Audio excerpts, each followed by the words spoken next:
Oh. Hello, everybody, and welcome to another spicy, red hot, scintillating episode of the Chocolate Bros podcast. You're here with Adam and Brian. I am Brian. Bros. He is Adam. And we are the Chocolate Bros. I'm here in the office today. I normally work out of my home office in the mornings and go to the chocolate shop in the afternoon. But I'm in the office this morning, and I've been relegated to the storage room for anybody watching this on YouTube. Good times. That's right. That's right. Well, Adam, the thing about it is, if you're going to be aggressively unhygienic, then we're going to put you in a small room with the boxes and stuff, and that's just the way it's going to have to be. You got to just keep me away from the good, dignified, honorable folks working in this office. Did you ever see that Seinfeld episode where the valet got in and he had the BO and it affected the car? And well, I'm not saying that you have it that bad, but I'm just saying, mix in a shower, bro. Mix in a shower. It's in the realm. It's in the realm. I might give my BMW to a shady hoodlum type character and drop the keys in there. In all seriousness, I do shower every day, so I just want to get that on the record. And I'm sure you do. And I, for those of you not watching, for those of you listening, I just did an eye roll and head shake, which does not translate well to the auditory realm. I apologize, but no, just to put it out there, Adam smells wonderful. He's a lovely smelling. No odoriferousness. I ran out of deodorant, and under on the down low, I've been using my wife's lavender scented deodorant. She doesn't know. That's right. So before you were like redolent of tobacco and manly smoke, and now you're just kind of flowery and lavendery. Well, I've never smelled you for good or bad, bro. That's a good sign, right? If you can't, you're a neutral presence in my olfactory life. That's a good deal. If you can't smell a person, that's a good thing. Absolutely. No news is good news when it comes to the smell realm. So hey, everybody, if you want to get some wonderful chocolate, check us out at fortunatochocolate.com. Brian, I know you asked me not to really make a public announcement, and I'm not going to write it in the body of the email when I send out this podcast. But in this podcast, I'm just going to go ahead and mention that we do have 68% dark chocolate back in stock. For the moment, we got one pallet of it. We're not making a big deal out of it. We're semi-rationing it until a much bigger shipment comes in, theoretically. Well, put it this way: the listeners of this podcast are probably the most hardcore, and they deserve to know about it. The greater universe of email readers would quickly overwhelm us and run us out again. So I think it's okay to say it on the podcast, but we probably shouldn't mention it on email because, my gosh, that stuff goes fast. Yesterday, I saw that we immediately sold a big chunk of the one pallet that we received. So yes, if the folks from the folks that are listening to this podcast want to go ahead and get in there, do it now. Get in there, get that 68, stock up a little bit. We'll almost certainly run out again before the big shipment gets here. It should be here shortly. We're just like the folks have got to be exhausted and just nauseous to hear us talking about supply chain problems again. But problems getting a truck from the Port of Houston to our distribution center, problems getting a truck from the distribution center to where we are here at the fulfillment. Boy, oh boy, it's just tough to move stuff around these days. And then winter weather and all that stuff. It's a bad deal all the way around, and we'll leave it there, I guess. So yeah, we got this supplemental shipment of the 68% in one pallet. And then if everything goes according to plan, which it won't, it hasn't in a couple of years ever. It used to go pretty closely according to plan, but now it doesn't. What was it? Was it the famous fight doctor Custy Amato who said regarding boxers that your strategy is great till you get punched in the face. Everybody's got a plan until they get punched in the mouth. Right, exactly. Yeah. And that's sort of like that. I mean, that's life in general, but that's definitely when it comes to logistics, like, we have a plan for getting our product to the folks, but we just keep taking those face shots. Boom. There's another, I think it's an old Jewish saying. I believe it is, where it's a man was talking to God and he told God he had a plan for his life, and God laughed. Yes. And that's kind of how it's been with the chocolate company lately, which stinks, honestly, stinks. Because it's not like we're lazy or something. It's just, it's out of our hands. We're doing the best we can, but I'm kind of lazy. I have my lazy moments. But in general, you're not. Let's just do a rundown of what a day looks like for you, since we're riffing right now. So what time do you wake up, Brian? Be honest. 4 a.m. And what do you do when you wake up? I snooze twice and I get out of bed at 4:22. And then I'm at the gym at 5 a.m. and I work out until about 10 to 7, and I have to be home at 7:20 so my daughter can go catch the school bus.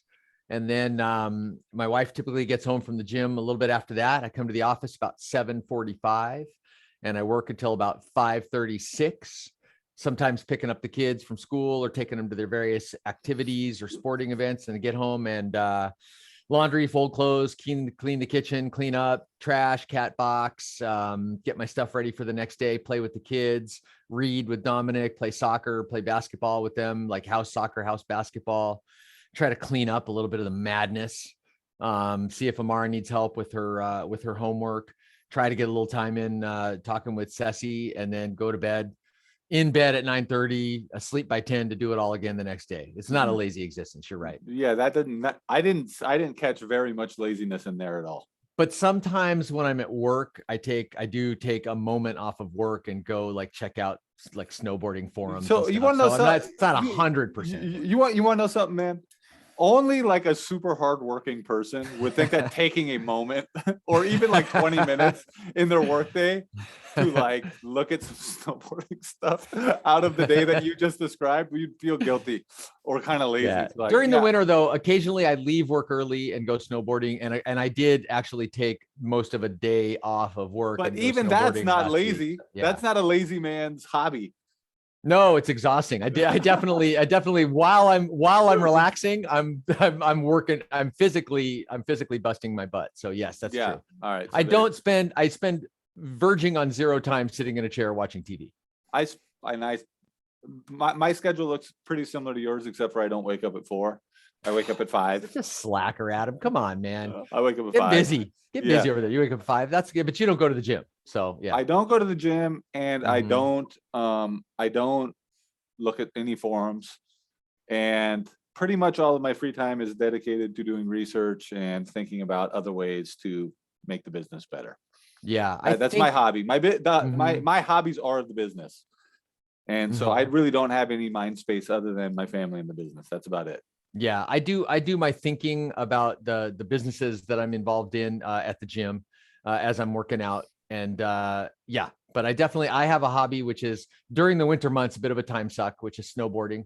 You got to drive to the place and you got to get the gear on, you got to go do the thing, and you got to drive back down. And it's hard to find that time, but I selfishly carve that time out. And then during the summer, I do no selfish time carving to make up for it. I got no beef with that at all. But the whole reason we started talking about that is because it's not like we're not lining up the shipments. No, it's not because we just didn't feel like getting it done. Blew off setting up the shipment to go snowboarding or look at a forum. It wasn't that. No, it's not that. In fact, we've been working harder than ever, like submitting documents. And another thing that's happened is because of Brexit and all of our chocolate shipments come out of Europe, that the regulations are actually stiffer than ever before. We have to submit way more paperwork. So we're actually working much harder than ever before with a less satisfactory result. So good times. But anyways, somewhere during the month of January, I personally do feel confident that sometime in January, we are going to get a relatively large shipment of chocolate coming in. And then we'll be full throttle on selling the 68% again. Which is by far. I love your optimism, bro. You're infecting me with your optimism. Let's do this. Let's get some chocolate in here in January. Let's sell it. Let's get it out to the people. Let's put it in our mouths, eat it, and feel great. Let's do this. Here's a very confident statement. I am relatively sure that sometime during the month of January, there is a decent probability that we will be able to potentially sell our number one most popular product to the customers who want it. Absolutely. That's 24. You've got 24 days to be right, bro. And I'm rooting for you. I am rooting for you because I'm rooting for us, because I'm rooting for them. And I'm rooting for all of us that love this chocolate to get some and have it and eat it and enjoy it. So, bro, the topic of this podcast is going to be stuff that we're excited about here for 2022, the new year. We're going to get into it a little bit. One thing I wanted to tell you that you may not know is that Javier, our chocolatier, over at our shop in this. I'm aware of Javier. He's a wonderful human being. explaining who he is, not for you, but for the listeners. Yeah. And, I haven't had the chance to get to know Javier as much as I would like to, because I'm so busy. I don't have a chance to hang out over there as much as you do, but he seems like the kind of guy who I'd really like to get to know, and great, very, sweet, very sweet, seems like a wonderful man. person. Great guy. You know what Javier made yesterday out of the blue? Here's what I would say about Javier. I pretty much can't walk into the shop without some new thing being created. Javier made a chocolate pizza, Brian. Javier made a chocolate pizza.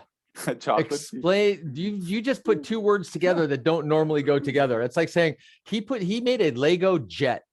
Like it's just two things that you don't normally. He made a cheese car tire. Like it just doesn't. Those two things. What is a chocolate pizza? Explain that to me. Here's what it is, bro. It's a graham cracker almond butter crust.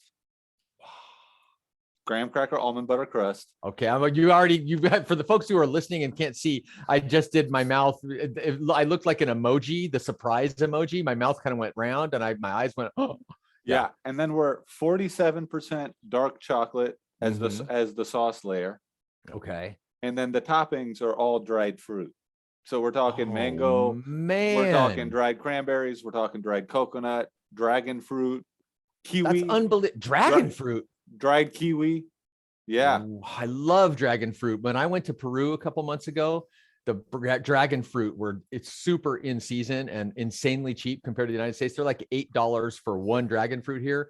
They were like $6 per kilo down there. And I ate dragon fruit every day and kind of got like a little sick to my stomach from eating so much dragon fruit and seeds everywhere, but it was well worth it. I love dragon fruit. That's amazing.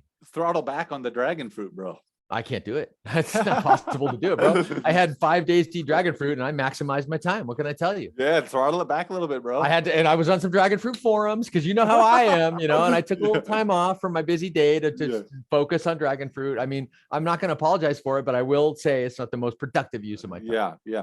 So this is an example, and this is going to lead us into this guy Javier's on another level. How was it? Tell me, give me a taste breakdown. It was delicious. The one thing I pointed out to Javier is that the crust crumbled a little bit. So we need to do something to just make the crust a little bit more cohesive. But what I loved about it. Come on, Javier. Get that crust. Get the texture on the crust, man. But what I loved about it is the bite with the texture of the dried fruit was, and I know you're a big texture guy.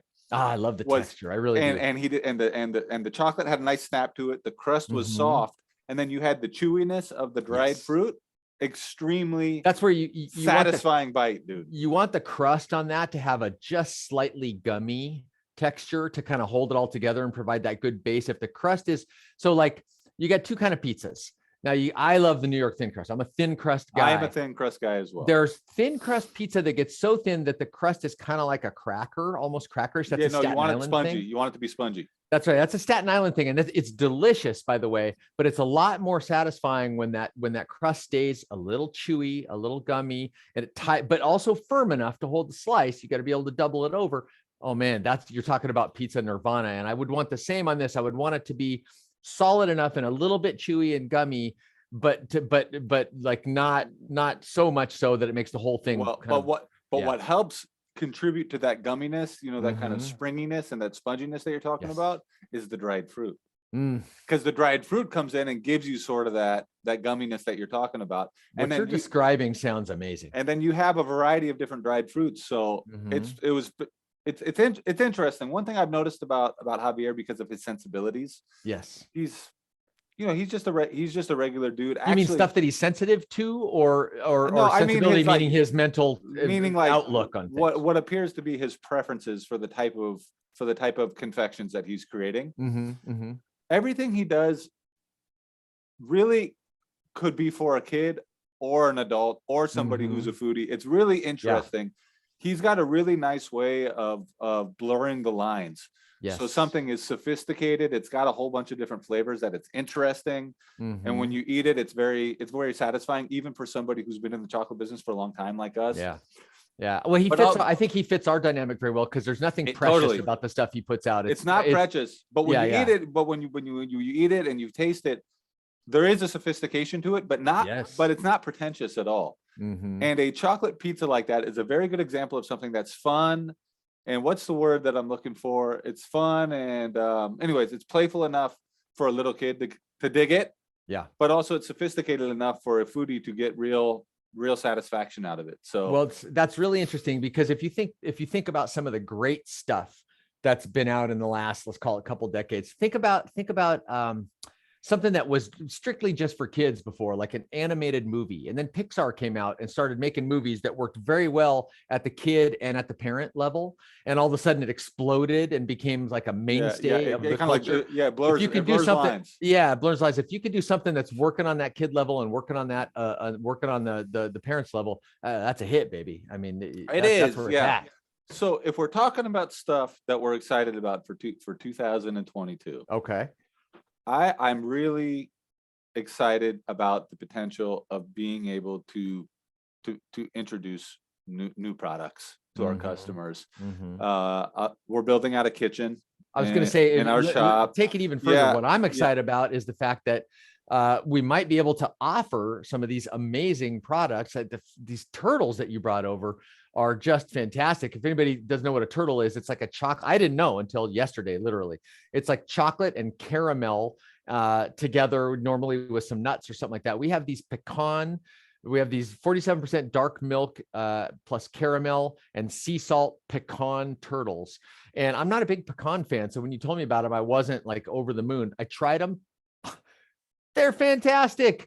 I can't stop eating them, and I don't eat stuff like that. They're really, really good. So I'm excited but we don't have enough production capacity to be able to offer it to people that don't come into our store. And even then it's often sold out, but we're going to upgrade the production capacity. I'll let you talk about that in a sec, but that's one of the things I'm looking forward to, is making these amazing flavors that we're talking about more accessible to more people. Talk about the production. Well, yeah. So we opened up here's one thing that I've learned from you and your experience in Peru that I have adopted to our little retail shop, but also that we're now I'll always carry your own toilet paper. Always have a knife on your hip. Right. Exactly. Never don't be armed. Yeah. Right. Yeah. Always be armed and always have TP. That's right. You've been listening. I'm glad to hear that. And one thing I learned from Lieutenant Dan and Forrest Gump: always take care of your feet. Always. Absolutely. And one thing I've learned about snowboarding: don't eat the yellow snow. Just don't eat that, Adam. Just don't do that. Yeah. Smart. No. Sage advice. So I don't know about. I'm not a big sage fan, so I don't know how that tastes.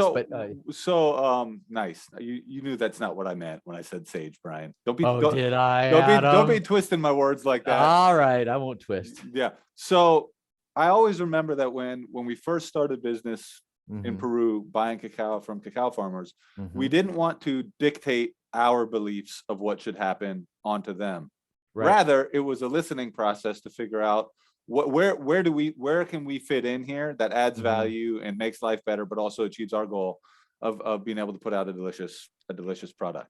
Yeah. And I know that this was so when we opened up our shop in Issaquah, we opened it up bare bones. Yes. Just a shop. And in typical fashion, you were like saying, let's just get it going and get it started and we'll build it as we go. And I was like, if it was up to me, we'd have waited until it was perfect. You were right. I was wrong. And congratulations. On the funny thing is, the reason I was doing that is because I also know from your experience in Campo, like it's going to take some time for us to even know what it is we're even supposed to be doing. Yeah. And so one thing I have learned to be comfortable with is not trying to dictate what I want to do onto the world, but rather open up fast, open up minimal, and let's wait and see what people want from us. And that has been one of the real beautiful things about having our little shop. We opened up with just these 3 bars and the cocoa nibs that we already have on Fortunato chocolate that a lot of our listeners are familiar with. And people came in and started buying that stuff, and immediately drawn by your brilliant idea to give away hot chocolate. But they come in and they're like, "Is this all you got?" And I could say, like, "You just have these 3 bars in this shop?" They'd be like, "Yeah." And then they'd say, "Well, what else are you gonna do?" And I'd say, "Well, what do you want?" And they would start kind of telling us the kinds of stuff they would be interested in. They're like, "I would like 47% sea salt, caramel, pecan turtles." But you want to know something? That's interesting. Turtles in particular is something that people ask for. Is that right? Yeah. Okay. All right. Yeah. But that's so weird. I'm in the business. I didn't even know what a turtle was until several days ago. Because of the part of the industry we've been in. Yeah. Turtles is a more like everyday kind of family, regular folks chocolate snack. not a high end. I've seen chocolate turtles from a maker in Hawaii before, but I don't think that's the same thing. So, okay. And so I hired Javier because I know that Javier has a deep culinary background. I didn't realize quite how creative he was, but I knew that he had experience baking and in chocolate. Is Javier formally trained in this stuff? Did he go to some culinary institute? I believe Javier is a Mexican gentleman, if I'm not mistaken. And I don't know if he was born there, born here. Yeah, I'm not sure. No, but he's been working in what I would call very, very professional. I know he's a cake maker. Very professional, semi-sophisticated environments. He I think he has received some sophisticated training. He didn't go to like the Culinary Institute or anything like that, but he worked at places where he would be required to be trained correctly in order to work there. We're putting him through École Chocolat course. Oh, great. Yep. Good idea. Yep. So he's going to become like a certified chocolatier to go along with his natural ability. So anyways, he's in the shop working and hearing what the customers who are coming into the shop were giving us feedback on, and then he just started making this stuff that people were asking for, and little by little our our shelves that is remarkable. That's like a piano player who's in a bar and people just come up and say, and people come up and they don't just give them a song that they can play. They say, I'd like to hear a melody like, and then, but could you put in a do, and then the person just sits down at the piano and goes, and the person's like, I love that song. And he's just making it up. I know. That's it's pretty cool. So, and one thing in particular is around here in our neck of the woods, there's a lot of vegans. It's a Pacific Northwest thing. Yeah. There's a lot of vegans. I'm not a vegan, neither are you, Brian, but there's a lot of vegans. I am not. There's a lot of vegan folks around here. And we kept having people come in and say, like, y'all got anything that's vegan? Now, our 68% dark chocolate is vegan. That's right. So we have that. But because people kept asking that, Javier went ahead and developed this whole line of vegan confection. Yeah. Including these vegan brownies that we have, which are dates. Fantastic. Have you tried those? No, they just came in. I have, Dude, I haven't seen any that aren't packaged. Yeah. I'm gonna bring you some of those vegan brownies, bro. Those are epic. They're ground dates, cocoa nibs, and almonds together. And then the case, and that's the filling, and then the casing is our 68% dark chocolate, sea salt. And dude, they're epic. We have little kids coming in and sampling these vegan brownies, and that's what they want. And it's like, as far as a chocolate snack goes, dates, cocoa nibs, and almonds blended together in a food processor and encased in our 68% dark chocolate, that's a pretty nutritious chocolate snack for a little kid to be eating. Yeah, that's quite healthy. I know, and kids are loving them, dude. So now, are we going to do a non-vegan, but that has like pork in it or something like that? Are we going to some kind of a bacon fat? Some kind of, can we get, although bacon actually does go well. Have you ever had bacon and chocolate together? I have. Yeah. I'm not a huge fan of it, but I could see how people would like it. I've had one that I was quite taken with. So now if we're going to summarize then, so here's what we quickly realized. We can barely make enough stuff to keep things on the shelf in the store. Right. So at this point, it would be essentially impossible for us to offer any of this stuff online, because we'd immediately be overwhelmed with more orders than we could possibly fulfill. Yes. And so something we had no idea we were even going to do when we first opened up the shop just 2 months ago is we're now going to be building out a little commercial kitchen within our shop. Well, now I'm going to give myself some kudos, the same kudos I gave you. I told you before we opened the retail that there's no way that we would end up with 3 bars, that every chocolate company I know that has a successful retail store ends up with 80 to 120 SKUs.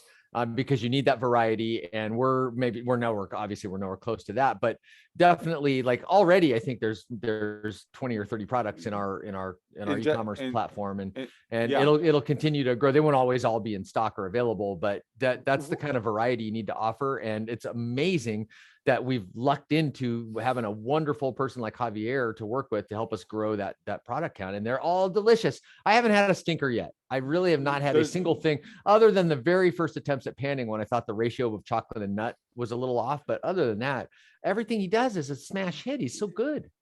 And one thing though to remember also is he's using awesome chocolate in all of these. For real.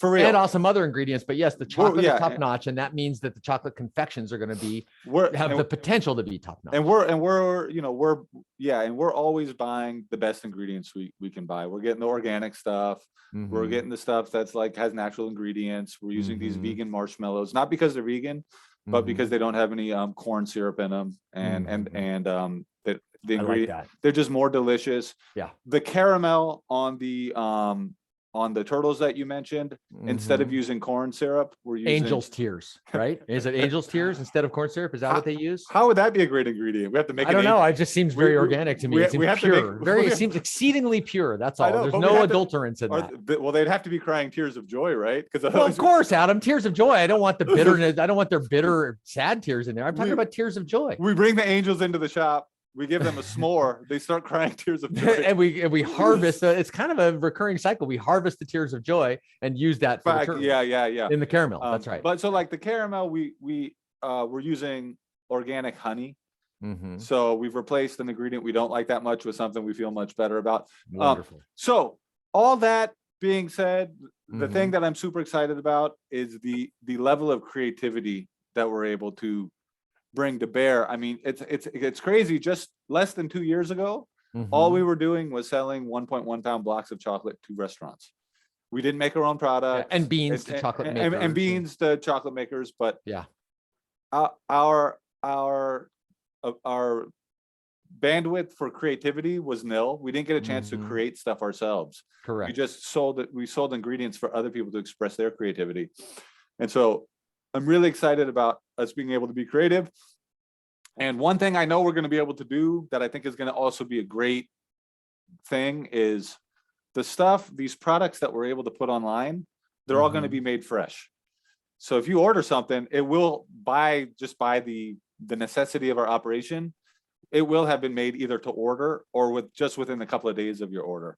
So how would that work? Let me just try and figure this out. Yeah. So let's say you schedule a production run of product X for Thursday.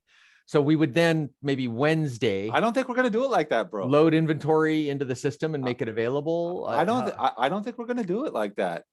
You're going to keep it over. You're going to quickly find that you cannot really make stuff to order. We're just going to have to see what people order and how much. Mhm. But right now we're going to be set up with like five stations. Mhm. We basically have sort of a sushi restaurant set up right now, where you can think of like how sushi cooks are standing at stations and they have all the ingredients. They have everything. They have all the ingredients, everything set up, and they make. But of course, they're making their most popular dishes Mhm. all the time. Right. They're making California rolls at all times. Mhm. Right. Because they just know people are going to order California rolls. And they've got the stuff for that probably staged and they've got the pre-mix and so forth. They've got the stuff for that staged. But if a special order of something that's like not so popular comes in, they don't want to make that ahead of time. They have to make it to order because they don't know when they're going to be coming in. Right. So I would imagine that many of our most popular things we'll always be making all the time. But I know that our production capacity is not big enough right now for us to like stock inventory. Mm-hmm. Well, I wonder, I think it's gonna, well, I'm not gonna make a prediction. You're very astute. Well, you're more of an operations person than I am. So I would say that the sushi restaurant has a universe of potential clients of, approximately 60 or so, because they've got that many tables. You know what I mean? So there's the volume is quite limited by the amount of tables. Whereas if you go out to your email list, we could potentially have 50,000 people seeing something, and several hundred people could decide to order something. And if they all ordered something different off a list of 60 things, then all of a sudden you'd get into an extremely inefficient production. Well, one thing extremely inefficient production environment, but there are ways to make it efficient. Well, and one thing I would just say, there's always an 80-20 principle at play. Mm-hmm. Like 20% of our products are going to get 80% of the purchases. That's probably even more like, when it comes to things like where people visit, it's more like 5 and 95. I know 95% of people go to the same 5% of places. Well, and so 80-20 may even be generous. It might be more like 90-10. So that's the thing. So certain products we'll just always be making, but even sure. given our limited capacity, like we're not going to be able to stack up months in advance. Everything's a small. What you're saying is everything at this point is a small and efficient production run. So you might as well do it to order. And we don't have machines. Like everything's going to be handcrafted. Like we have some machines to melt chocolate and to pan, but otherwise the stuff we make is going to be handmade. Absolutely. So, we gotta get some machines in there and, make sure that they're big industrial type machines with like the pull cord and a diesel motor, I've noticed like every time we start talking about like industrial machines, you've always got some kind of a pull cord and a diesel motor. I mean, it's the most important part of the industrial machinery. You got to have the pull cord and the diesel engine. I mean, or else is it really industrial, Adam?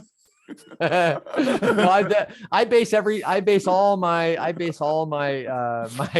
industrial preconceived notions on a Muppet skit that I saw when I was like 8 years old, where the Swedish chef had a machine for his kitchen, and it was a pull cord diesel machine, and he fired it up and it was super loud and it had a throttle. That's why I'm always making the throttle motion for those who can't see. And so I'm basing it all on that skit, which I assume was based on real life. We go into like a restaurant machine store or something, and it's like so, where are the pull cords at? It's like so, and then they're showing you like, so to start this thing up, you plug it in and you push this button, you go, wait a second. No, I want the industrial model, sir. I want the industrial model, sir. I don't want the home model. I want the industrial. I want the XL, please. Can I get the XL?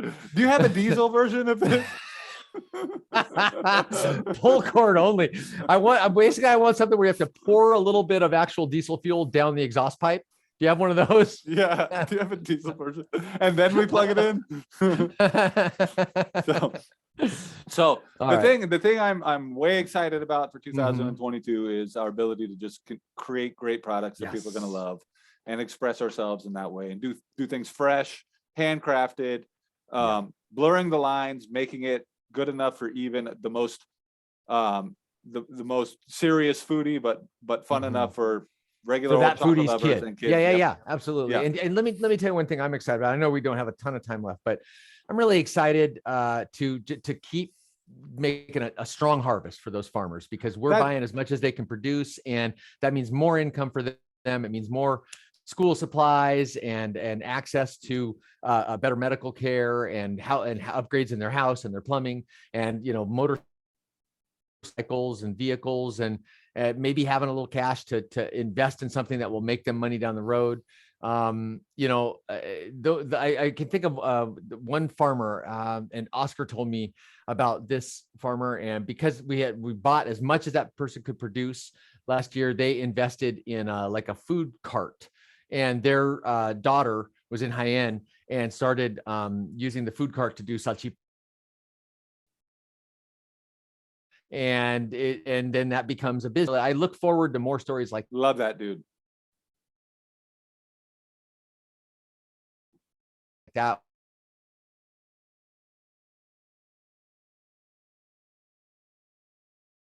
We're able to buy those beans at a premium price and provide more farmers with more opportunities to oh boy, are we having technical issues? Yeah, I caught some of that, but I don't know how much of it will show up on the podcast. But just to recap, one of the farmers we worked with was able to buy a food cart. The daughter started doing salchipollo, which is a very popular street food. Oh, she's doing salchipapa.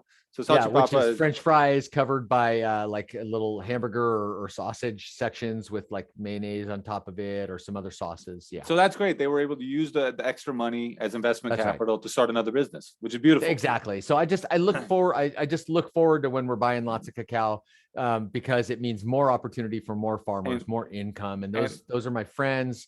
And dear acquaintances of mine, and I just want them to thrive. And that's one thing that I actually, I keep a little list of goals for the year. I don't know if you do that, but I keep a little list of goals for the year. And just one of my big goals is to make sure that even though we're starting to get away from what we've traditionally done with just selling these bars of chocolate, that we remember that one of the key reasons we're in this game, and one of our underlying purposes for existence, is to continue to buy more and more cacao at higher prices and give back to this cacao farm community who makes this all possible. And I'm hoping in 2022 that we can do more for that community than ever before, and that we can think of really cool ways to give back. 100%. And I think we'll just tease something here. We've got actually something in mind, a really special product, one of a kind, and that we're gonna sell at a price point far above what we would normally sell at, not because we want to make money off it, but because we want to use that money to fund some direct assistance to the farming community, specifically for school supplies for their kids. So that's to come, and that'll be announced shortly, but that's something that we're excited about. There's that. You know, one other thing I just thought about, bro, that would probably be good, and that, you know, on the podcast we're just sort of thinking out loud, but I know Noe Vasquez, one of our great friends, and just called me 15 minutes ago. I asked him to call I know back didn't you mention that he's starting to try to build a little project to do some tourism? He's building a big building, and in that he's got plans for a chocolate factory to do some homegrown products there, and also for some rooms that could be made adequate for tourists to come in and do some cacao tourism. And isn't your brother-in-law your wife's brother in the tourism business? That's correct, which has been suffering very badly. I have gotten so many inquiries from our customers asking about ecotourism. Yeah, that's a 2023 thing, probably pandemic wise, but we can absolutely do it. But we could start laying the groundwork now, and being able to have tourism traffic go out to Campo and work with Noe and work with your brother-in-law. That would also probably be a pretty solid way for us to give back. And then, yes, you know, one other huge dream that I have, I know it's going to be hard, but it's something that I really am serious about and wish we could pursue. You know, you mentioned how this particular cacao farm was able to invest in a food cart and have their daughter go out and work and kind of experience something else other than working on the cacao farm. I would really love to find a way to have kids of the cacao farmers or somebody from Campo come to Issaquah, Washington and work in our shop and actually see how the chocolate is being used and be involved in the final part of this process, which is getting products ready to go out to customers. That would really blur the lines. That is a great goal, and we've talked about Don Fortunato's daughter Joanna, who is a working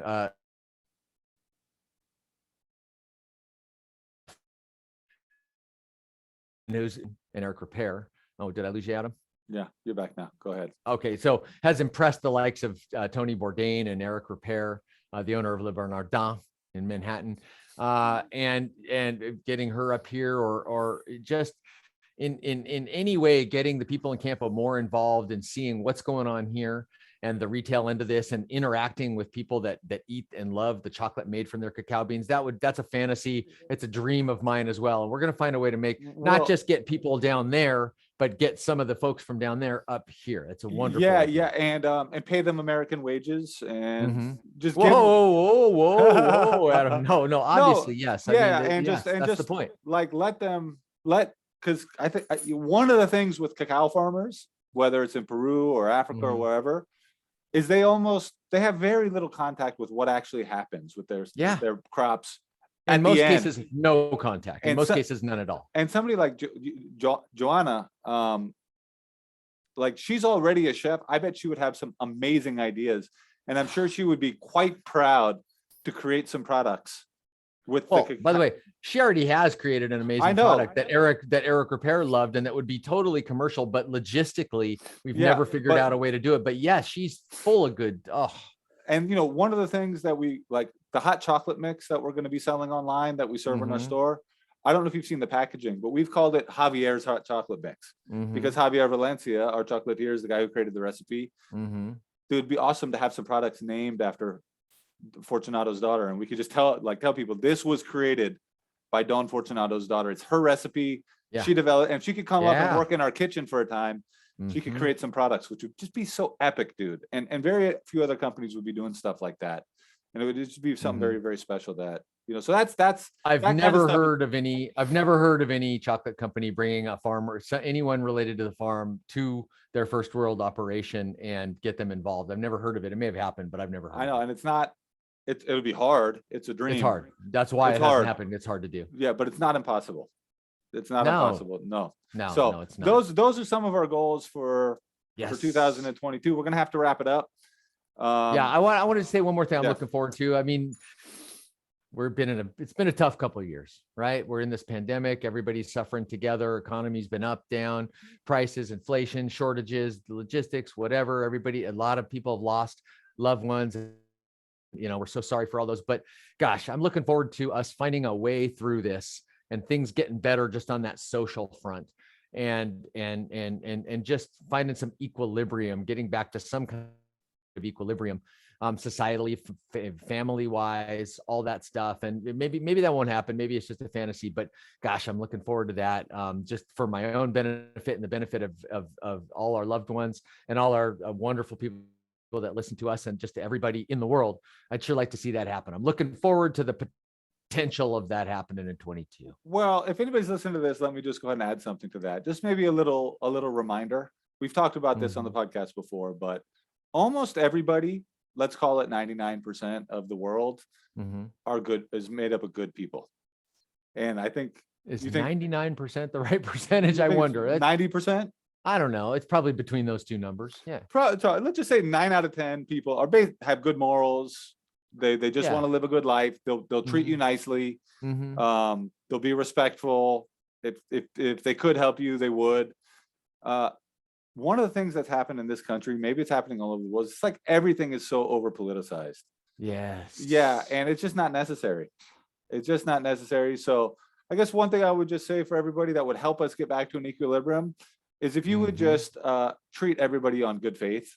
Like, just make a good faith assumption. They're a good person. They're willing to like you if you will like them. Not everything needs to be politicized. And we should just all be like living normal lives, enjoying our lives, eating great food, having great friendships, having great relationships, working on things that give us satisfaction and purpose. And those right. and focusing on those things, other than the other stuff we don't have any control over anyways, is like one of the key steps for us to like get through a pandemic, get through a crisis, and just go back to being normal. You know what? Remember your humanity.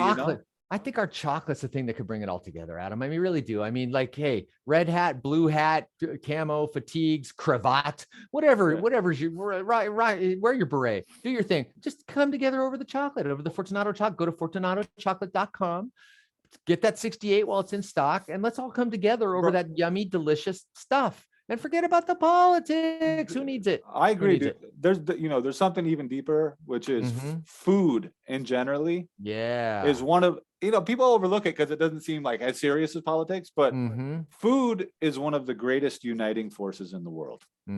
It brings people together from cultures, all kinds of different cultures. One interesting thing is that every culture, anywhere you go, their holidays are all centered around people getting together and eating together. So food is a great uniter, and chocolate in particular is a great uniter. Okay. Let's think about the paradoxes in our business. We're environmentalists, we're socially conscious, but we're also entrepreneurs and free enterprise capitalists. I mean, food is something that lets you straddle a lot of lines, and so does chocolate. So if you need to believe in something, believe in food and believe in chocolate.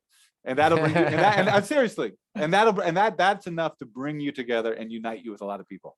I like it. I'm in favor of it. Let's do that. Let's hold that thought in our hearts and in our minds, and move forward boldly into 2022, eating chocolate and enjoying life. Huh? All right, bro. Go ahead and sign us off with the Fortunato #4 jingle. Fortunato yum. All right, everybody.